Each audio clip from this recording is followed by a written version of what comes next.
Nakamayan at personal na nakita ng higit sa 300 Filipino fans ang Asia's best pole vaulter at world number 3 na si EJ Obiena sa ikinasan nitong meet and greet event nitong linggo sa isang mall sa Parañaque City. Ang kaganapan ay pinamagatang high-flying hangout kung saan talaga namang kilig overload ang hatid ng ngayon tinaguriang pambansang jowa.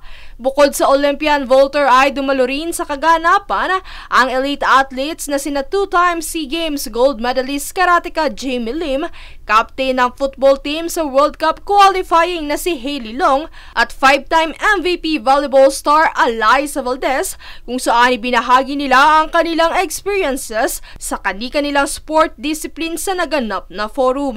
Kasabay nito ay nagkaroon din ng mga palaro na bukod sa kinilig at sumaya sa mga handog na papremyo ang mga tagahanga at audience ay lubos pang nakilala ang Tondo Vaulter dahil sa mga trivia at fan facts na ibinahagi sa kaganapan. Talaga namang nagtagisa ng bilis at hindi nagpaawat sa pagsagot ang fans sa social media gamit ang format na EJ's Blank is Blank, kalakip ng mga hashtags na EJ Obiena, High Flying Hangout, Raise the Bar at Hangout with EJ. Isa si Amber Dagami sa mga mapalad na nanalo sa game maging ng meet and greet seat na isang maituturing na dream come true para sa libo-libong tagahanga ng 28 anyos pole vault pride ng bansa. This is so overwhelming but in a positive way. I had a really stressful week from law school and this is the thing that I was looking forward to the entire week. Tiniis ko talaga yung buong week because I know that I'll see EJ after. So thank you so much for this opportunity, EJ. I love you so much!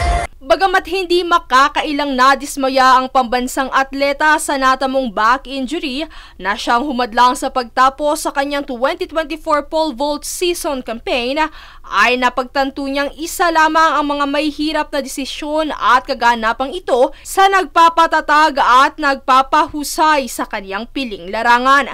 Lingid sa kaalaman ng karamihan, naibahagi rin sa event na ang paboritong pagkain ni Obiena ay kare-kare, habang ang travel destination naman ay mga dagat sa Pilipinas. Dagdag pa rito ang mga naibahaging parirala ng multi-SEA Games gold medalist sa salitang pamilya ay always there, passion naman pagdating sa salitang love, at more than winning para sa salitang athlete. Sa kabilang banda, patuloy naman ang maayos na pag-recover ni Obiena sa kaniyang injury ayon sa kanyang coach na si Vitaly Petrov. No big problem. I hope November, 1st November we start new season.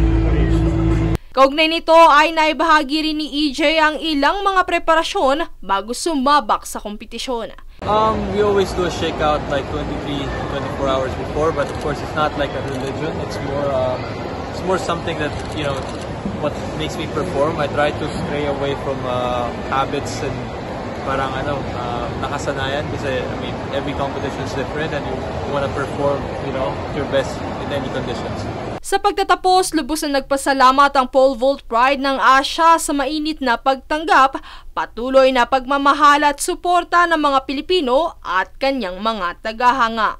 Princess Castro nag-uulat para sa One Media Network.